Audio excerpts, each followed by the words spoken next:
Intolerance is a 1916 film made by D.W. Griffith, fresh off of his ultimately shocking film, The Birth of a Nation. When he made Birth of a Nation, it received massive backlash for being extremely racist because it's ultimately about how the KKK are heroic. And yeah, this even though it came out over 100 years ago, it's still to this day going to be shocking to many. Well, to all, just about. But Intolerance was it was simply a better film I found.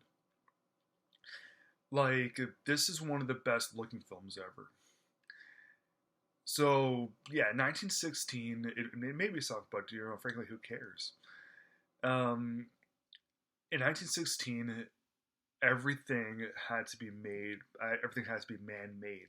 Ultimately, it is like nowadays things where everything can be done using special effects and green screen. Entire worlds can be made and extras can be used, all via computer technology. It's not how it is with this. In this one, I have no idea how the hell they did it, but they were able to create four different worlds. Yeah, this movie is it's one of the first to use multiple different storylines, and that's okay. Yeah, the way that they're able to make such an extraordinary, beautiful film, it's quite impressive with this. Um, so the movie deals with it's obviously an issue, which is intolerance, in four different historical eras. Like, there's ancient Babylon and Jesus' time, Saint Bartholomew Day.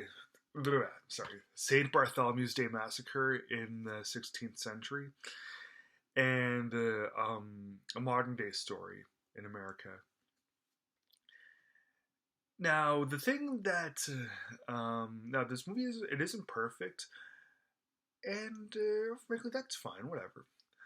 Let me get to the flaws. Okay, two of the main stories in this are ancient Babylon and the modern America story.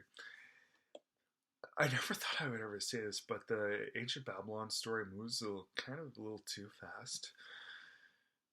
Like I don't mind fast-paced stories, but I think that because this movie was silent, that loss of hearing with everything, um, you kind of need to pay extra attention to that particular story because kind of like forgetting things and losing track of who's who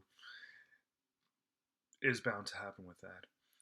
The modern America story isn't quite as confusing. Well, it does move quite as fast as the Babylon story, but that's fine. The Jesus story, I thought that could have been better. That's another flaw of the film.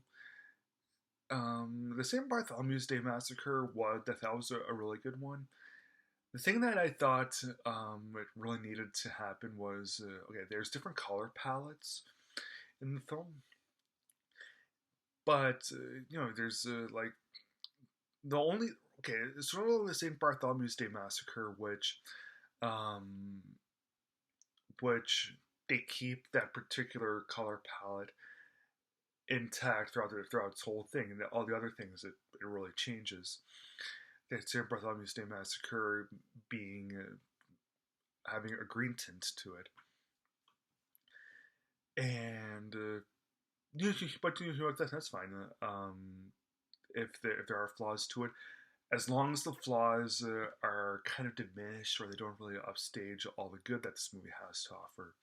As I said, the movie is absolutely breathtakingly gorgeous, and the way that the way that everything gets executed is quite fascinating. Like the you got the Babylon stuff, which is which is quite impressive. And you got the American story, which they may take up the bulk of the film, but everything else in this film really shines bright. I thought that if they would have done a little bit more with the Jesus story, then it would have shone even brighter. But you know what? That's fine. If that's a little bit of a flaw, everything else in this film really upstages just about everything else. And because this movie did come out over 100 years ago, and it is such a breathtaking piece of film, and you really do get the messages of intolerance really do come across strong. We are extra impressed by it. We know that this film doesn't have um, we know this film doesn't have any sort of special effects to it, and we know that everything in this film is quite as real as it can possibly be. So, because of that, all the flaws get drastically diminished to the point where I'm going to give D.W. Griffith's Intolerance 4 stars.